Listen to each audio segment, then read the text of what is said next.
وعلى آله وصحبه أجمعين. اللهم صل على سيدنا محمد الفاتح لما أغلق الخاتم لما سبق ناصر الحق بالحق والهادي إلى صراطك المستقيم وعلى آله ومقداره العظيم. سبحانك لا علم لنا إلا ما علمتنا إنك أنت العليم الحكيم. رب اشرح لي صدري ويسر لي أمري واحلل عقدة من لساني يفقهوا قولي. رب يسر ولا تؤثر بالتمر بالخير ولا حول ولا قوة إلا بالله العلي العظيم. أما بعد.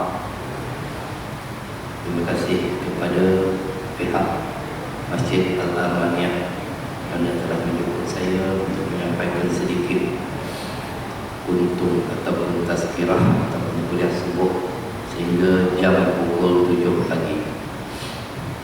Alhamdulillah kita dipertemukan oleh Allah SWT dalam satu bulan yang begitu mulia, yang pada masa ini telah masuk hari yang ke-5 kita berpuasa.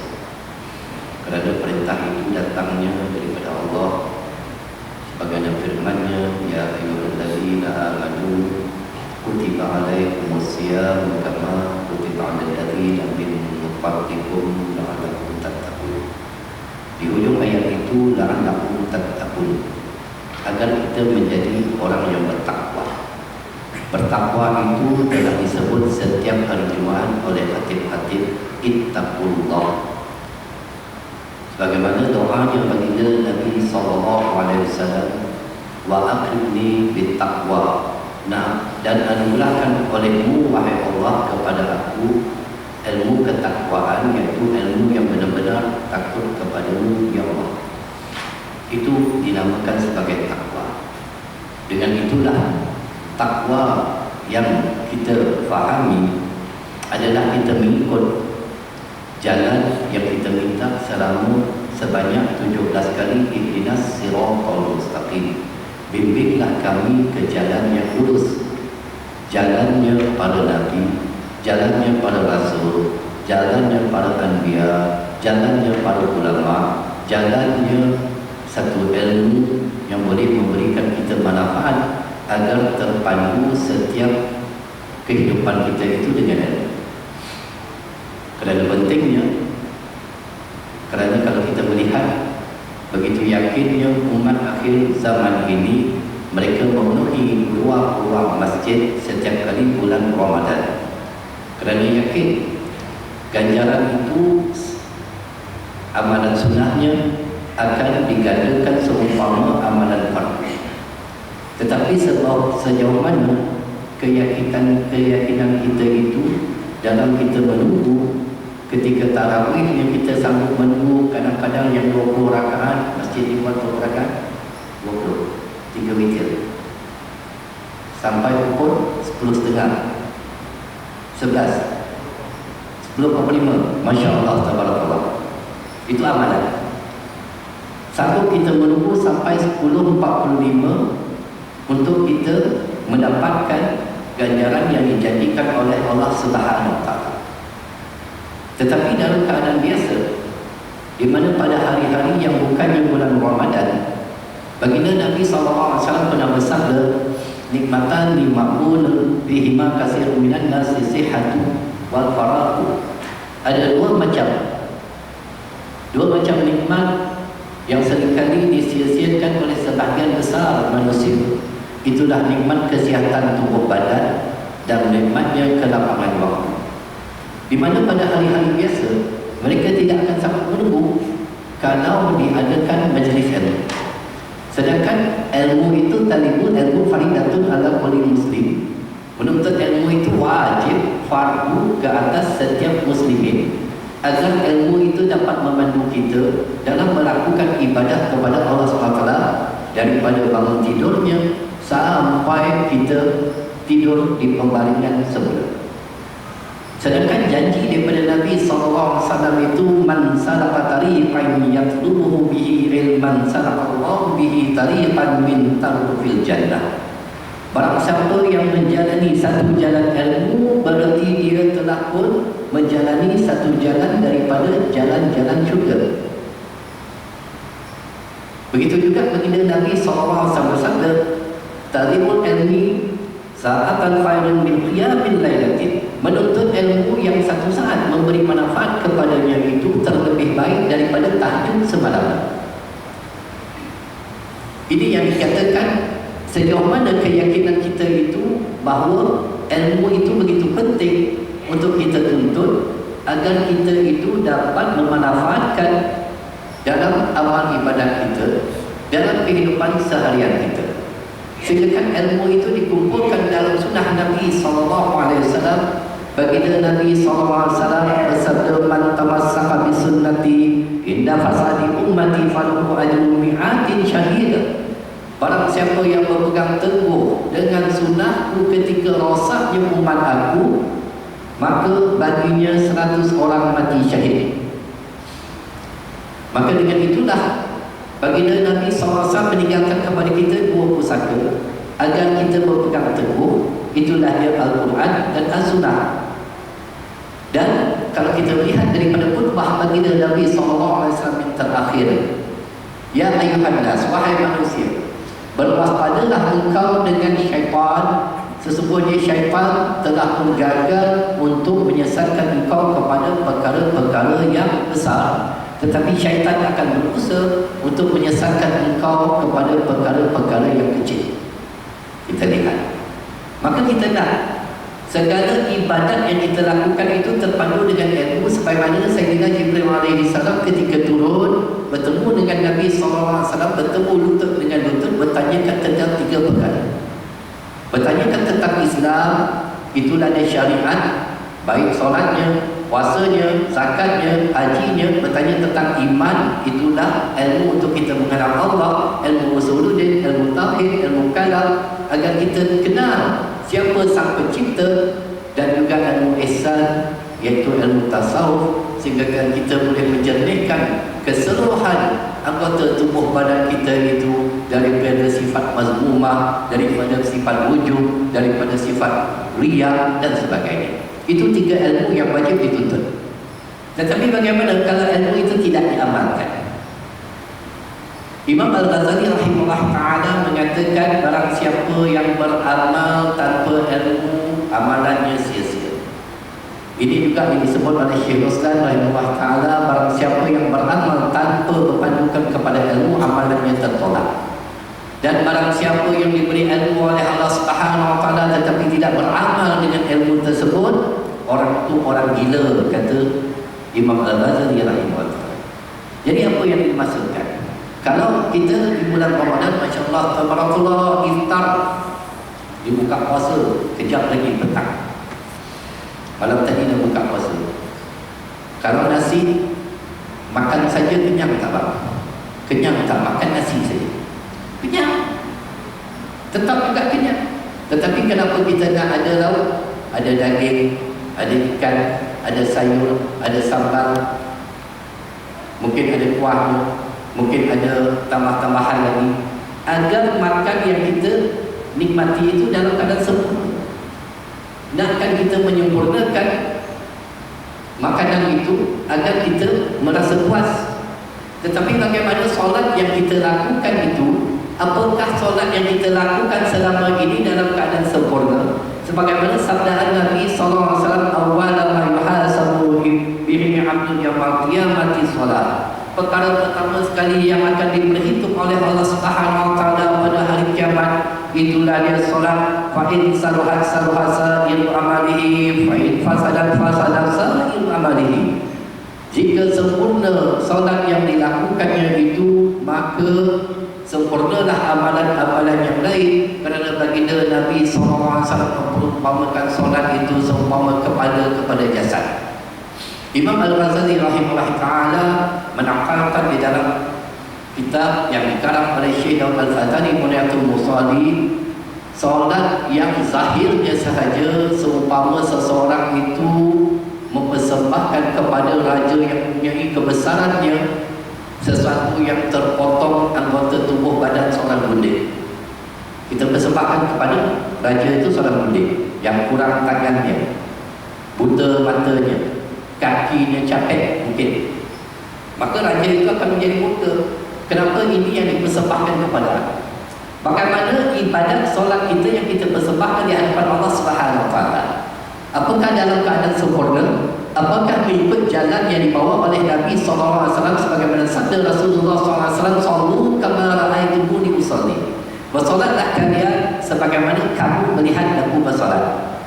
Saya tidak menunjukkan ini kepada sesiapa, tetapi apakah kita faham maksud berpegang kepada hadis Nabi SAW? Baginda Nabi SAW bersabda, setelah selesai engkau daripada solat subuh dan maghrib, tadi subuh, nanti nak iftar, nanti lepas iftar kita sembahyang maghrib, maka hendaklah engkau mengucapkan selepas istighfar, astaghfirullahalazim allazi la ilaha illa huwal hayyul qayyum wa atubu ilaih, sebanyak 3 kali. Kemudian ucapkanlah la ilaha illallah wahdahu la syarikalah, lahul mulku wa lahul hamdu yuhyi wa yumiitu wa ala kulli syai'in qadir, 10 kali, bukan 3. Ini dalam hadis yang menyebut subuh dan maghrib. Kenapa kita gerak jadi 3? Kalau elemen kita dipotong, marah kita.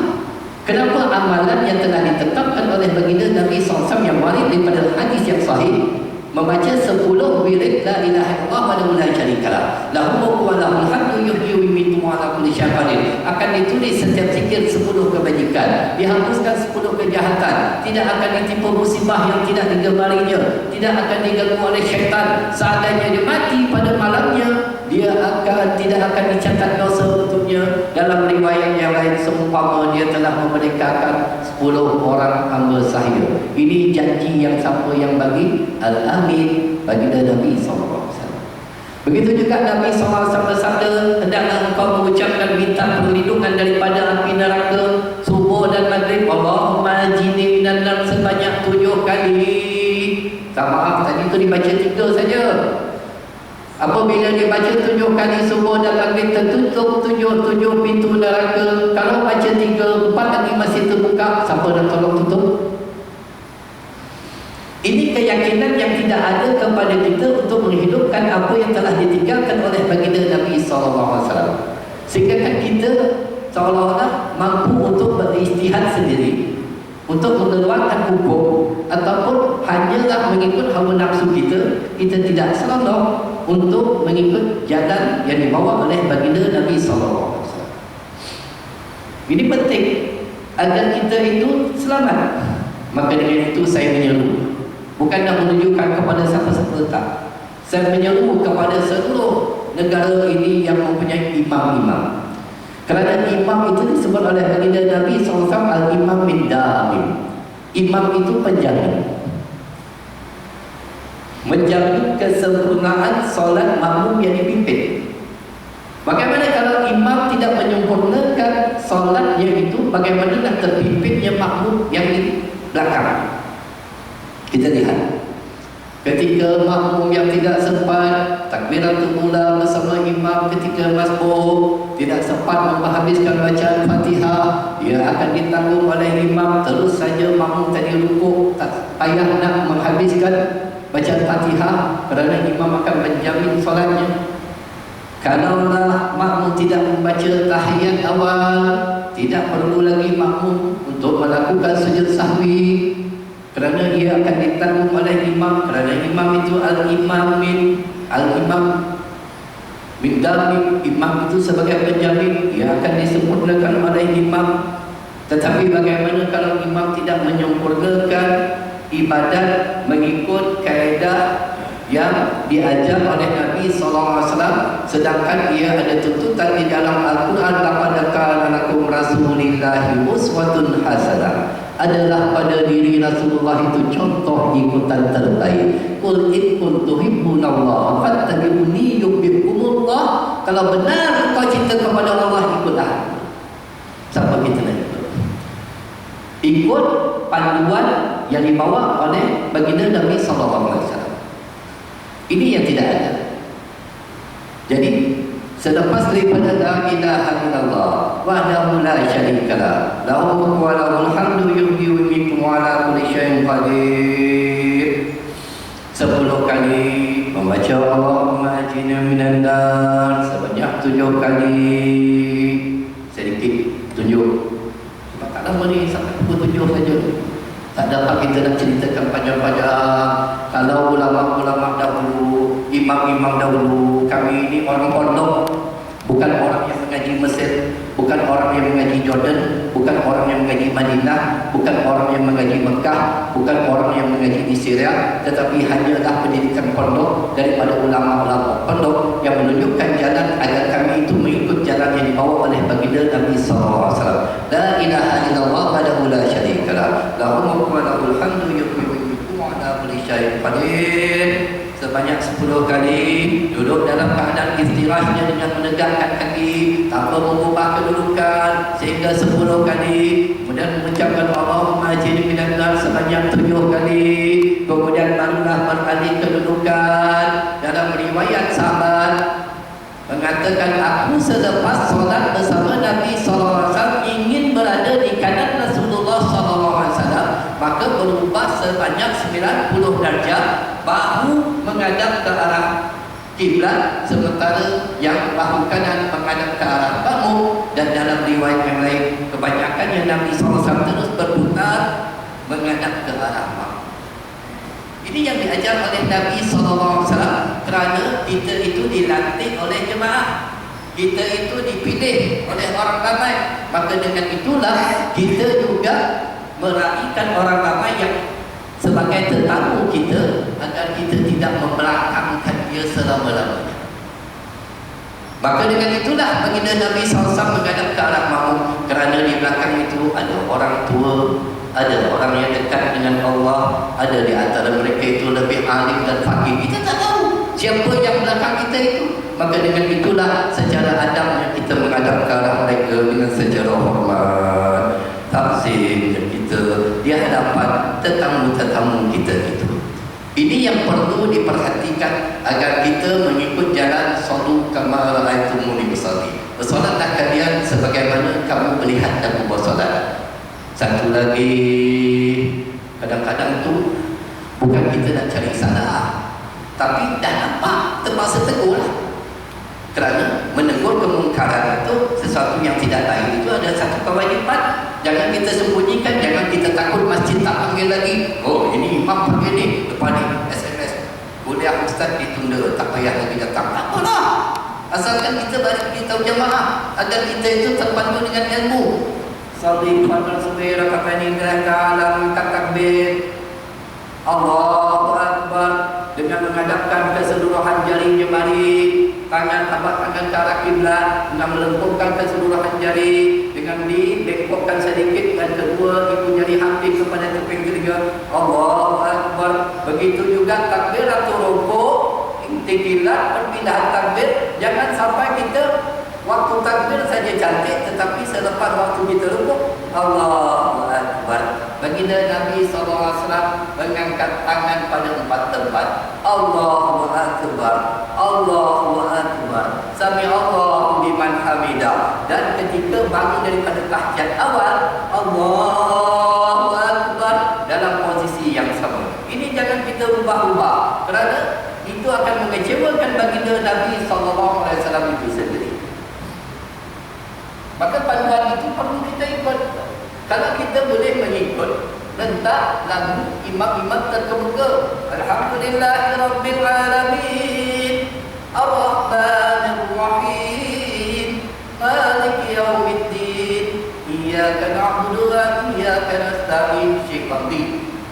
Alhamdulillahirabbil alamin, Ar-Rahmanir Rahim, Maliki yaumiddin, Iyyaka na'budu wa iyyaka nasta'in. Bikumlah Syekh Rashid Al-Afasi ataupun kita meniru Imam Mekah. Alhamdulillahirabbil alamin, Ar-Rahmanir Rahim, Maliki yaumiddin. Tak kisah kita meniru lagu-lagu mereka Sehingga kan kita seronok nak meniru. Tetapi kenapa kita tak mengikut jalan meniru? Jalan yang dibawa oleh baginda Nabi SAW. Ini penting. Kerana baginda Nabi SAW lah yang menjadi idola, yang menjadi contoh teladan, yang sepatutnya menjadi ikutan kepada kita.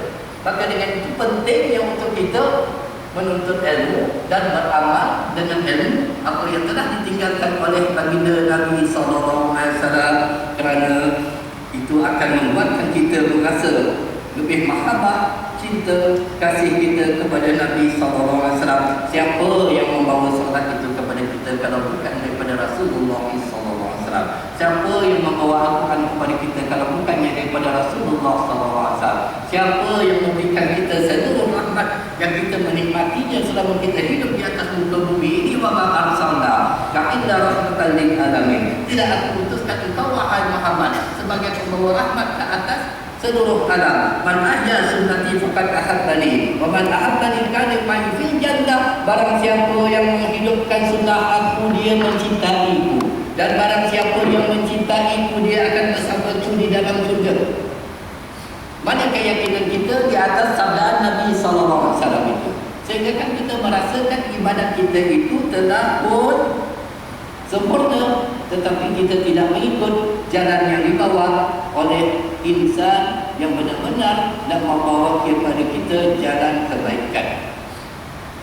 Ini yang kita nak kongsikan. Maka dengan itu perlu agar kita itu dalam majlis itu kita datang. Imam Al-Basri rahimahullah mengatakan akhir zaman ramai umat bertuhankan Ramadan.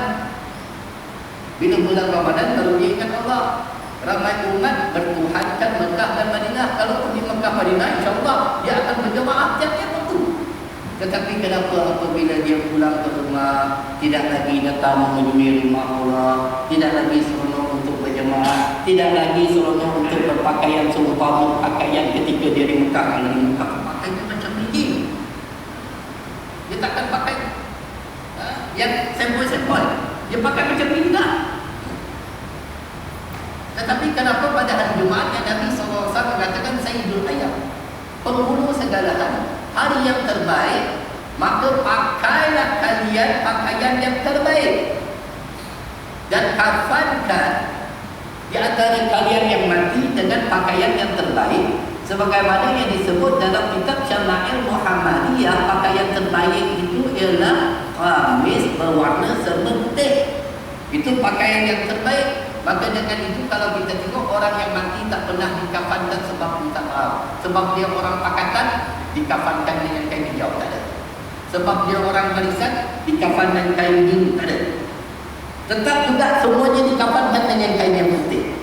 Tetapi kenapa orang mati tahu menghidupkan sunnah, orang hidup tak tahu nak menghidupkan sunnah pada hari Jumaat? Sedangkan kalau berkeliling kerajaan pada hari Khamis, semua kaki tangan kerajaan dituntut agar memakai serba, memakai pakaian batik. InsyaAllah kita akan ikut semua. Kita akan turut. Tetapi kenapa apa yang telah diperintahkan oleh Nabi SAW kita tidak mengikut? Jadi begitulah jauhnya kita dengan baginda Nabi SAW untuk menghidupkan sunnah Nabi SAW agar ibadat kita itu terpadu, tidak menjadi rosak. Baginda Nabi SAW bersabda, "Man lam tahu salatahu anil fahsya'i wal munkar lam yazdad minallahi illa budda." Barang siapa yang solatnya itu tidak dapat mencegah daripada perbuatan keji dan munkar, maka dia sebenarnya bertambah jauh dengan Allah. Inna salatan tanha anil fahsya'i wal munkar. Setiap hari Minggu dibacakan khutbah. Sesungguhnya solat itu mencegah daripada perbuatan keji dan munkar. Agar solat itu dapat membimbing kita, dapat menjadikan kita jauh daripada melakukan perkara keji dan munkar, maka hendaklah kita menyempurnakan solat itu dengan sebaiknya mengikut apa yang telah dibawa oleh Sayyidul Wujud baginda Nabi SAW. Kerana masih lagi ramai yang solat tapi tetap juga mengunjungi KTM. Tahu KTM apa? Kuda atau minum begitu lah. Kerana solatnya itu tak dapat mencegah daripada perbuatan keji dan munkar. Berapa ramai yang solat masih juga dengan karaoke dangdut. Kerana solat yang dilakukannya itu tidak dapat mencegah pada perbuatan keji dan munkar. Berapa ramai yang solat masih lagi mengumpat, masih lagi riba, masih lagi namimah. Kerana solat yang dilakukannya itu tidak mendekatkan dirinya kepada Allah. Hatta minta maaf, kadang-kadang kita masuk rumah Allah, Masya Allah, Tabarakallah. Kalau di rumah tu kita dah tidur dah tadi tu, dah bangun tidur lagi. Ini yang pelik pun kita. Pelik. Rumah Allah tu kita jadikan tempat tidur. Ini rumah Allah. Rumah Allah adalah tempat yang paling mulia di atas muka bumi, lebih mulia, lebih tinggi nilainya daripada istana yang 850 bilion tersebut. Kerana adanya solat, adanya iktikaf, adanya tahiyyatul masjid. Tapi apabila kalau kita dijemput oleh pangku sultan, Masya Allah, Tabarakallah, pernah masuk istana ni? Pernah masuk? Tak pernah lagi. Baik. Kalau kita dijemput oleh Tengku Sultan untuk mendapat anugerah, dapat AMN, PJK, JP, Datuk, Tan Sri, Tun, agak-agak ke mana kita ni? Pakai cantik, wangi-wangi, samping, bajunya Masya Allah, Tabarakallah, pergi tempat, beli kain di Bulantis, beli di Jekyll, dengan songkok ni Masya Allah. Apabila duduk di istana tu, kita duduk dalam keadaan cantik sekali, agar tetamu yang diundang oleh Tengku Sultan itu melihat akhlak itu begitu cantik. Itu di istana. Ataupun ketika kita kahwin dulu, mula kahwin, dah duduk atap kelamin, duduk atap kelamin, ada gambar yang mengambil kita dan tetamu yang hadir ketika itu melihat akhlak kita cantik. Kita duduk ketika kita bersanding. Ini ketika bersanding tak bergerak langsung. Tetapi kenapa di tempat yang begitu mulia, rumahnya Allah, sedangkan di istana nak dapatkan anugerah kepada Tengku Sultan, ini di hadapan Rabbul Jalil, di hadapan Rabbul Jalil, yang kita nak mendapatkan anugerah daripada Allah Subhanahu Wa Taala, anugerah maghfirahnya, anugerah pengampunannya, anugerah apa saja yang dianugerahkan oleh Allah Subhanahu Wa Taala. Apabila kita masuk rumah Allah, seumpama kita duduk kat kedai kopi.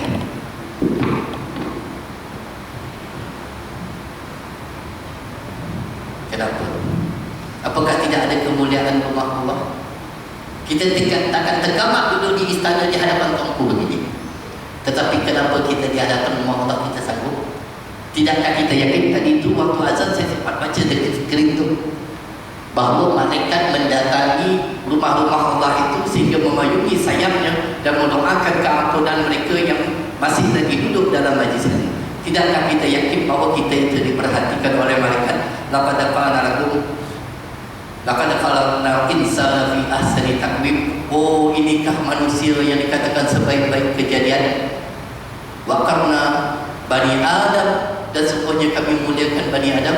Wajahna umataka ukhrijat linnas, dan kami jadikan umat engkau itu sebaik-baik umat yang dikeluarkan. Inikah umat yang baik yang dikeluarkan? Apabila dibacakan hadis Nabi SAW, apabila dibacakan kalam Allah SWT, kita tidak ada tazim, kita duduk macam ini saja. Agak-agak macam mana kalau baginda Nabi SAW melihat, inikah umat yang aku harapkan untuk mendapatkan, untuk aku beri syafaat di akhirat besok. Kerana baginda Nabi SAW akan menjadi tumpuan kita di akhirat besok. Maka dengan itu, kalau kita masuk rumah Allah, kita kenal siapa pemiliknya. Ini bukan pemilik pengurusinya, bukan miliknya imam, bukan miliknya EJK, tetapi miliknya Allah.